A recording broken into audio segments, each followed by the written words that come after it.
Hello everybody, my name is Mike Tallhammer. I'm the Chief of Radiation Physics for Centura Health in the state of Colorado. I'm based primarily out of Denver, Colorado.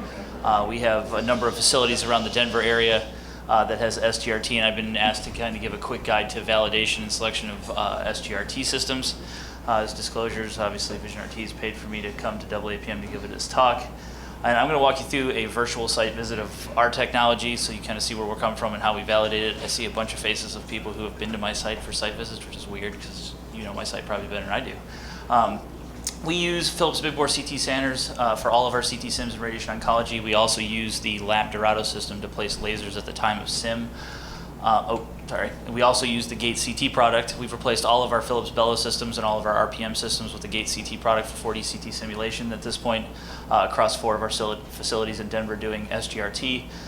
We do everything in the variant RA and Eclipse environment for virtual simulation, laser placement, treatment planning, all the way through delivery. The delivery happens on 4 TrueBeam version 2.5 linear accelerators with HDMLC and MMI for interfacing to the SGRT systems that we have.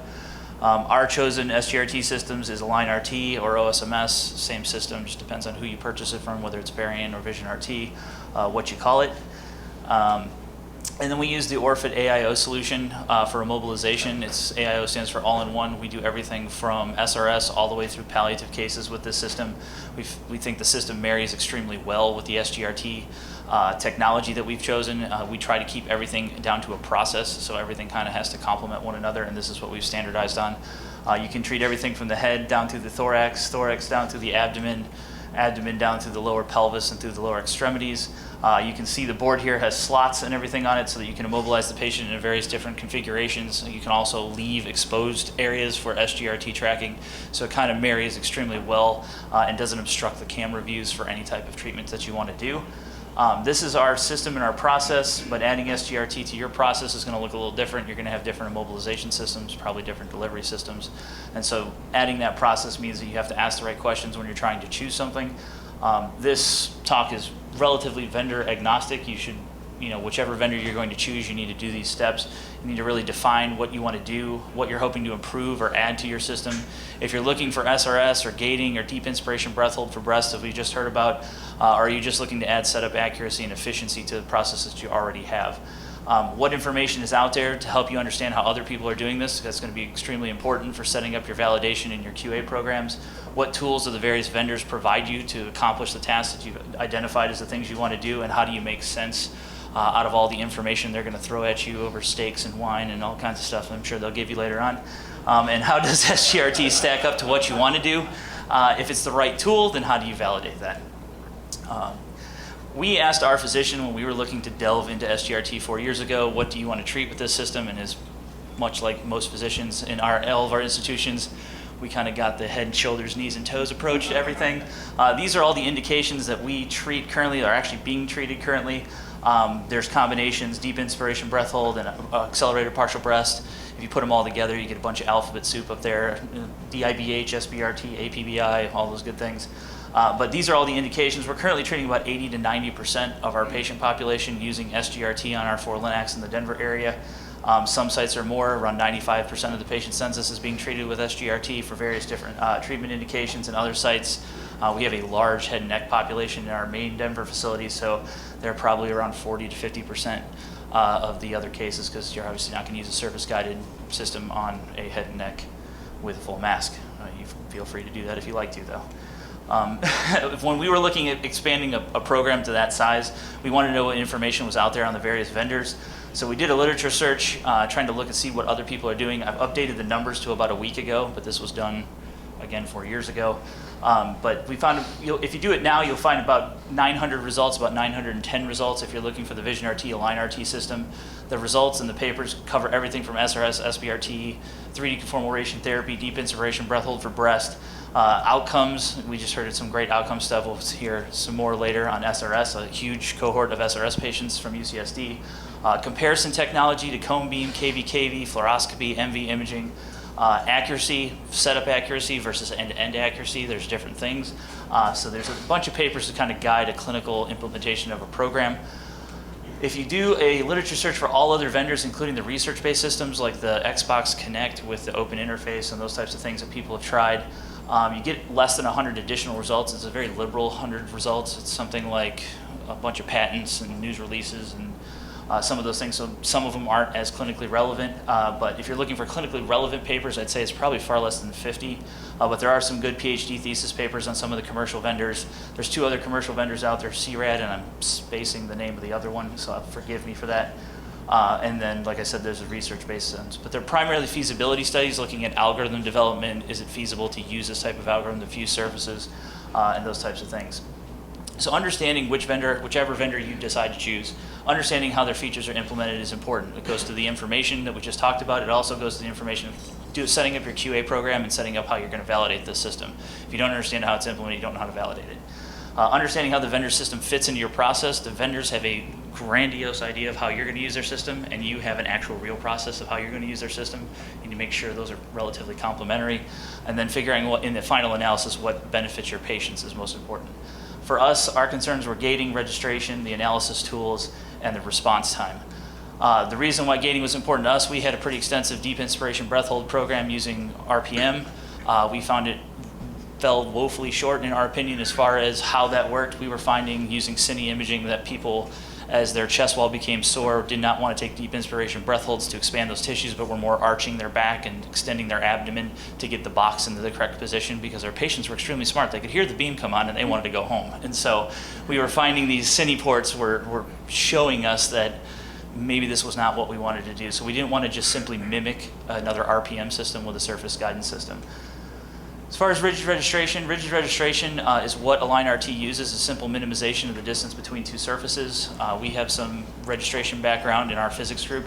Deformal registration kind of muddies the waters, and so doing a deformal registration of surfaces, you have to take into account the elasticity measures on the surface, correspondence points across 2 surfaces, minimization of energy between surfaces, and so all these local and non-local effects can kind of change what's really what you're looking at on the screen. So we want to really understand what we're looking at, and rigid registration is a very simple way to understand that. If you think about it, I don't think any of us, raise your hand if you are, because I'd love to talk to you. Is anybody doing deformable registration for cone beam on a daily basis? There's a reason why there is. So that's not happening, and so why would we take a surface system and then use deformable registration as well? We also like rigid registration because it gives us good analysis tools for swelling, things like day-to-day surface statistics to give to our physicians to make clinical decisions. As a way to validate that, we have a bladder that's basically the size of a breast, average breast I would assume. We basically fill it with a fluid so that it is semi-malleable and deformable. We send it through our simulation process, throw it on the couch, set it up with rigid registration. This breast obviously set up to within about 1 millimeter. That's probably good enough for a breast. We then added 60 cc's to the bladder and then used the surface statistics tools to see if rigid registration with surface guidance would set this up. We could set it up. You see about 70% are within our tolerance. Those are the ones in green. You can see the registration here on the left. But you also see the other 30% are above the surface, indicating that we can detect some swelling of that breast. If we take the 60 cc's out, take it off the table, take the 60 cc's out, throw it back on the table, we can obviously set it back up. We're back to 99% of the points of the surface are back to within our tolerance. And then if we wanted to give our physicians some sort of guidance as far as the swelling has subsided and now we can go back to our DICOM RT reference surface, could we detect that something that was smaller? Obviously we've taken 60 cc's out and now the blue indicates that now the points that are not matching are below the surface. So we can give some realistic data to our physicians from day to day to make guidance. We actually used this on Monday. We had a patient who came in Monday who gained 15 to 20 pounds over the weekend. It was a non-clinical day. We set her up. She was one of the first patients in the morning, set her up. It was obvious from the surface that there was something going on. I was called to the machine and we talked to the physician and said, we know it's a non-clinical day. We think there's something seriously going on with this patient. He was able to evaluate her after the treatment and actually send her to a medical oncologist to be evaluated, which was attention that that patient may have not got if we were just using standard imaging. So frames per second, this is the fire hose approach to QA. I apologize, there's like a million slides here. Frame rates per second, you're gonna get a lot of quotes from, not physicians, from these guys, vendors, about what frame rates per second are. You're gonna hear things like 200 frames per second, 300 frames per second. Those are actual sensor frame rates per second. That's not what you're seeing at the machine. What you see at the machine determines how your therapists are actually gonna adopt the technology. We get anywhere from 5 to 8 frames per second, and we can control that by picking clinically relevant ROIs. That's something that was very attractive to us with the AlignRT system. Some vendors require you to fuse the entire surface. All of that processing requires time. So your 200 frame rates per second at your sensor becomes 5 to 8, sometimes 1 to 2, depending on who you're talking to and who's using it. So what we ask, or what we request or tell people when they come to our sites, look at what we're doing, call people that are using the other vendors, and find out what the actual frame rates per second are at the machine. I've heard everything as far as low as 1 to 2 frame rates per second, which I feel would be probably unbearable for my therapist. And then 5 to 8 is relatively real time, and you can get lower if you pick gigantic ROIs. So your processing is going to result in your performance. How does SGRT stack up for what I want to do? Well, we were interested in SRS at the beginning. And so here's our SRS cases, and you'll hear a lot about SRS here coming up in a minute, so I won't belabor this, but these are all the various systems I've used over my career. I've probably done 800 to 900 cases of SRS, and proportionally these are the systems I've used. Comparing them end to end for accuracy-wise, these are all the numbers that we have. They compare very favorably, one, to each other, and two, to the published literature for all these other systems. So you're not losing anything with SGRTs. We felt that it was relatively comparable to everything else we had used. And then commissioning and validation of the system. You're adding this system onto whatever platform you have, to whatever process you're using. And so validating it means you have to understand your commissioning and your validation of your mechanicals on your machine. You're using a system that's looking on the scene from the outside. So you need to be able to distinguish what is a mechanical instability in my system versus what is a patient movement. That means good commissioning, good validation of your mechanicals. You need to understand what your walkout is and all of the other things that go into the mechanical validation of your machine. Same argument for your imaging. As far as a mixed variant environment from us, if you have C3s and true beams, understanding how ISOCAL works on the different machines is very important because it doesn't work the same on a true beam as it does on a C3. Those assumptions go into the calibrations of your SGRT systems, and you really don't want to assume wrong. Vendor system checkout and calibration. Again, it's a physicist's responsibility to do this, but also check this. Systems are calibrated in a specific order. If you calibrate them in the case of Align RT, if you do a monthly and then you do an isocenter calibration for SRS and you come back and do your monthly in a month and you don't do your isocenter calibration, you invalidated your isocenter calibration. You need to do that again. A lot of people don't understand that that is the case or has not been told that during training.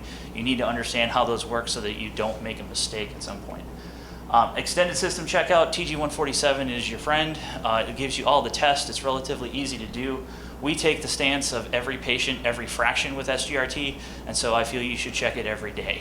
TG147 is going to say, go to these guys over here, and they're going to tell you as the vendor how often you need to check our system. They will put their hands up in the air and say, it's not my job. And so it's up to you to determine how often you're doing this. We do this every morning with the DICOM RT plan. It takes 7 additional minutes for us to do the entire TG147 in the morning using a DICOM RT plan on a TrueBeam, so it's not overly onerous for your therapist. They give you an isocenter cube for calibration of isocenter. This is a fantastic phantom that comes with the system for SRS. You can use it for end-to-end hidden target testing. It's got ceramic spheres instead of metal ones, so you're not dealing with imaging artifact and fusion artifacts. It's also great for doing the calibration and doing any other number of tests that you want to do with your mechanicals because the cameras are fantastic precision of checking your mechanicals. You can map your walkout on your couch and a bunch of other interesting things with this. Winston Lutz, it's an oldie but a goodie. You guys should be doing it to characterize your couch and the mechanical systems. You should be tracking these phantoms. This is the Lucy Phantom. There's the Sun Nuclear Stereofan Phantom. I think every vendor in the Sun has a block of plastic with a ball in it. They'll charge you $10,000 for if you really, really want one. You can do whatever you like, but one of those phantoms you should be doing it, tracking it with the cameras, taking a radiographic image, comparing the shifts from the radiographic image to the shifts that the SGRT system is telling you so that you know they're both not only in the same magnitude but the same direction. Drawing, contouring is now your problem. The contour on this side does not quite look like the person on that side. That is a real issue with SGRT. You need to be contouring or QAing your contouring and validating your contouring in your planning systems. Your surfaces are generated through probably some auto thresholding if it's Eclipse or RayStation. I can't remember what Philips does. I'm sure it's probably something very similar. But that needs to be looked at. If you have lots of dental artifact and the surface is all messed up, your setup's all messed up. So you need to make sure that that's done. You need to make sure that you can look at it statistically. We know statistically the Align RT setup offset to a cone beam offset. So when we do that, if a patient is outside of those statistics, we know to go back in and look at the setup. So it's a good information to have when your physician looks at you and says they want to shift 2 millimeters. What does that mean? And you're like, I don't know what that means. That's not a good answer. And so you need to know what that means. Finally, practice, practice, practice. Practice with your mobilization system. I have this mobilization system. You might have bionics with the vac lock bags and the trays, or MedTech that has the gates and all the kind of cool stuff that you guys have. You want to make sure that you're validating the system by practicing with those systems, because you really don't want to find out you're obstructing a camera with a gate or a vac lock bag, or you don't have enough surface come the day of your SGRT treatment. That's a real bad time to find out, especially if your physician really wants to get this thing done and go home. Practice with the SGRT system. Put a volunteer in there, stick them on the couch. Please don't cone beam, KV, MV, CT any of your volunteers. I only say that because I've been asked. And so make sure you just use the reference surface to set them up. Make sure they go to where they need to go. Make sure you're not running into collisions or having issues. Once you have your process all set up, IROC will provide you with a fantastic Phantom to test your whole process and all your system skills, as far as all of your therapists and your physician contouring. Do end-to-end. These are the end-to-ends that we've run on the various different systems, and they're all comparable. So that tells you that even on different systems, if you have a good process and you've really worked it out, you should be able to get pretty decent results no matter what you're doing. Finally, 4D CT simulation. We're going to bring it home with this one. Gate CT is a camera, so it also needs to be validated because it's viewing a mechanical scene from the outside. This is Emily. She is a dress model that they give you for practicing. She also has an amazing set of abs, so she's really rigid. She sits on the table. Here you'll see her on a RPM Phantom. This allows her to have different amplitudes all the way along her surface. She has very small amplitudes towards her inferior portion. She has very large amplitudes up towards her head where the motion is being induced. You can use that to your advantage to QA your system. In this case, Gate CT is a single camera system, so you take an image of Emily, you're missing portions that are shadowed from the camera. You can click around on Emily and find, are there larger amplitudes here versus smaller amplitudes here? It'll all be put in up here on a graph so you can see it. It's very easy. Control left mouse click. There's no adding a box, putting on a belt, hooking up in this or that. There's just point and click. It's very simple. Down here in the bottom corner here, you'll see a couch velocity, millimeters per second. That's extremely important because the camera's tracking the patient now. You have no apparatus on the patient, and so you're tracking the patient at some speed. You're telling it how fast your couch is going based on the CT protocols. If you click the calc button, you can put in your protocol values and it'll tell you how fast your couch is going if you don't know how to calculate it. The interesting thing is you need to validate this because this is my CT scanner. It makes me sad that this is my CT scanner, because over here sitting in the white where she's sitting still, you have nice consistent amplitude. She's very stable. You have some ramp up characteristic that the cameras can't account for as the CT starts. And then you notice that the amplitudes are drifting. They're getting smaller, which means the patch is tracking inferior on the patient, because that's how we have our Phantom set up. That patch should be tracking at the same speed as the patient, which means this patch is going too slow or my patient is going too fast.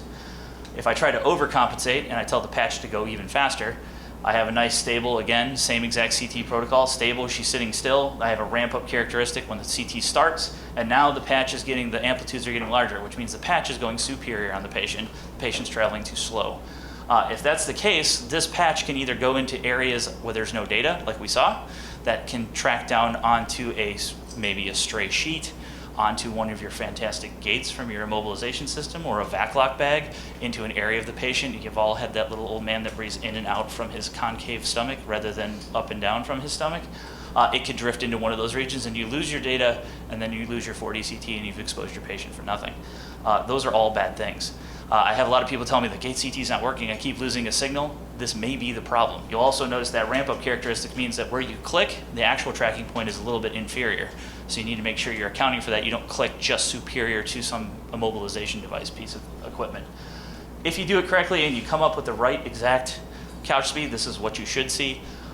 This here, the very first one you saw is actually the calculated speed for my CT. This is an artificial speed that I've entered in the system, so you have a nice flat amplitude, a ramp up characteristic, and another flat amplitude. You're tracking the same point on the patient all the way through the CT. When you're done validating all your systems, you should still validate this just like you would RPM or any other system, like your bellows belt. But you need to document, document, document. I harp on this all the time. I have one of my physicists in the audience. He knows that I harp on this all the time.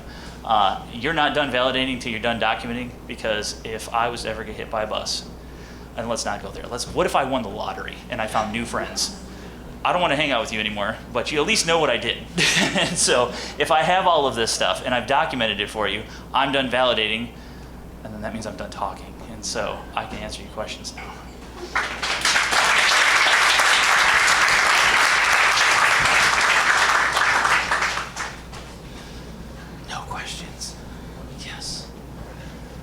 Oh, no. My physicist is sitting right next to you, so you can ask him all the questions you want. Okay, I'll do that. What kind of CT do you have? Oh, we use the Philips Big Bore Brilliant CT. You wince like it's painful. Yeah, no, it's all good. I feel your pain. That's it. So what's the smallest area interest and largest area of interest you can apply?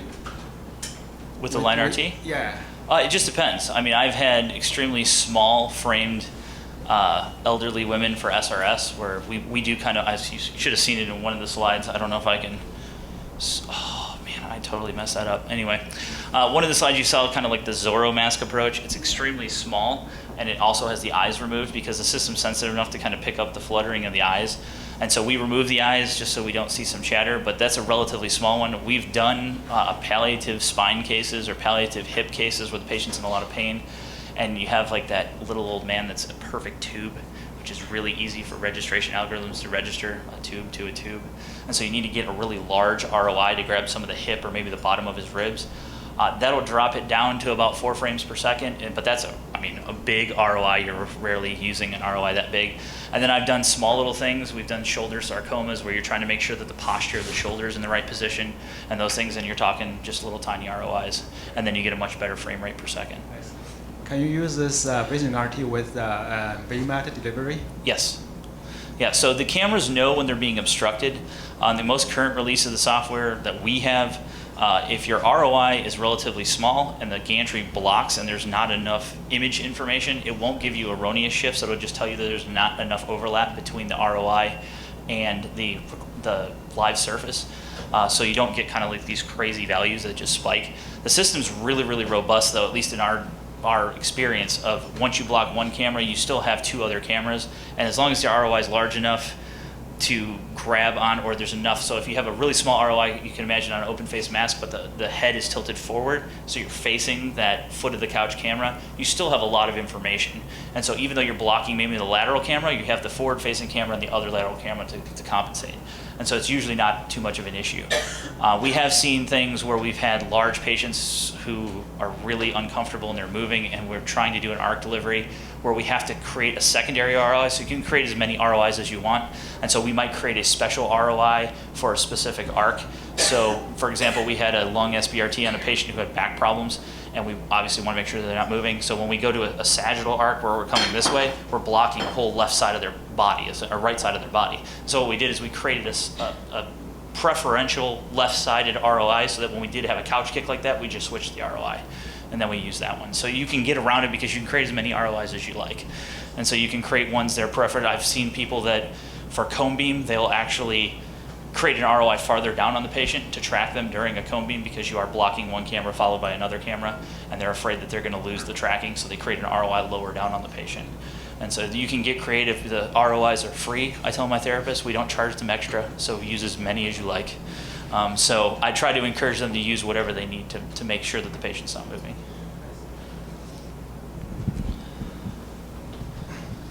That's okay. What is the margin on your SRS or SBRT spine? We use 1 millimeter, 1 degree, typically for SRS and SBRT spine. We tend to have a rule that no matter what we're doing, we try to use about half the margin from the physician. So if they use 5 millimeters or 6 millimeters, we try to use 2.5 to 3 millimeters of tolerance for the time of delivery. We try to keep it about half of their margin. So you're putting 1 millimeter margin for the SRS, which is typical. We're not putting 1 millimeter for planning. We use a 1 millimeter tolerance on Vision RT. Okay. For us, for SRS, we typically have 0 margin on the GTV. We use essentially a dosimetric margin. 0 margin? Yes, on an SRS. Interesting. Our neurosurgeons love because 0 margin. the isocenter accuracy on the machines are not 0. True. So I have tried with much futile effort, as Gabe knows, of describing how margins are calculated. I only know math. Apparently, I'm a very poor political person, apparently. But yes, I'm very aware of how margins are calculated quite astutely. And I have those conversations and I fail repeatedly. So. All right, thank you.